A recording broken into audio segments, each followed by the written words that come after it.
justement à l'antenne ces images terribles, hein, ces sinistrés qui déblaient les rues. On a vu aussi au plus fort de la catastrophe ces images, ces voitures emportées par des torrents d'eau. On va poser la question à Juan José Dorado, qui est journaliste espagnol établi en France. Est-ce que vous savez s'il y a des automobilistes encore portés disparus ce matin?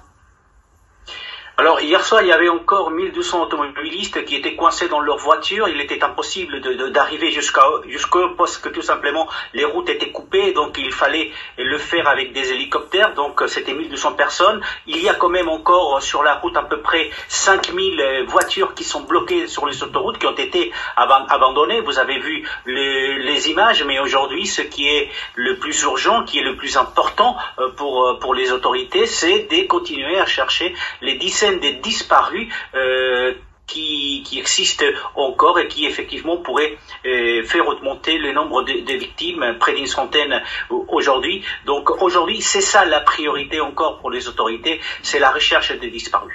Et on disait tout à l'heure l'alerte météo. Alors il y a polémique, controverse sur le déclenchement de l'alerte météo. On peut peut-être poser la question à Juan José Dorado.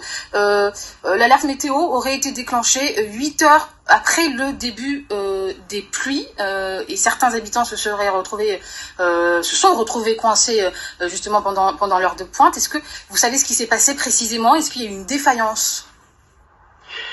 La défaillance et les responsabilités politiques seront cherchées dans les jours à venir, forcément. Alors c'est vrai que l'alerte de l'agence espagnole de météorologie a été lancée vers 7h30 du matin et que les autorités régionales l'ont lancée qu'une première alerte vers 15h et une deuxième vers 19h.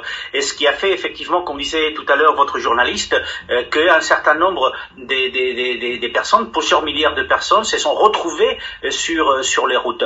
Sachant tout ça en même temps que mardi, dans l'après-midi, le comité des crises face à la Dana avait déjà été constitué, que des annonces avaient été envoyées auprès de la population pour leur dire de pas sortir, de s'installer dans les immeubles, dans les parties hautes des immeubles, au cas où il y aurait effectivement des inondations. Donc effectivement, les responsabilités, il va falloir aller les chercher parce que le bilan est très lourd et les premières polémiques sont déjà présentes en Espagne entre le gouvernement central et le gouvernement régional pour savoir qui devait lancer ces alertes, qui devait effectivement prendre ou doit prendre la responsabilité de ce qui s'est passé. Juan José Dorado, justement, il y a une grande émotion aujourd'hui en Espagne, l'Espagne qui a décrété 3 jours de deuil national.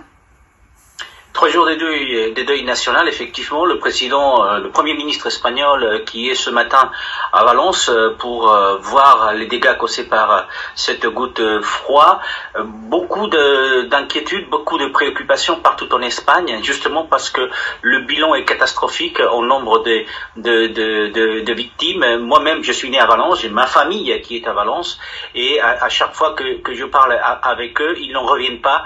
Et c'est peut-être ça le problème. C'est que la Dana, la goutte froide, est très connue dans la région de Valence. Elle a toujours lieu au fin mois d'octobre, début novembre, et c'est peut-être parce que habituellement, ce sont que des grosses pluies et que cette fois-ci, la population aussi n'a pas pris peut-être au sérieux les premières alertes qui ont été envoyées mardi soir. C'était une des explications qui sont avancées, mais c'est vrai que quand je parle avec ma famille, ils le disent systématiquement, on n'en croit pas nos yeux, on n'a jamais vu ça, on n'aurait jamais pensé que ça pouvait arriver ici parce que, en fin de compte, on est tellement habitué à ce type de phénomène avec beaucoup moins d'eau. Mais en tout cas, aujourd'hui, l'Espagne est en deuil, elle le sera pendant 3 jours. Et ce qui est important, c'est que les dons à court de partout en Espagne, mais aussi les services et les équipes de secours qui sont envoyés de toutes les régions.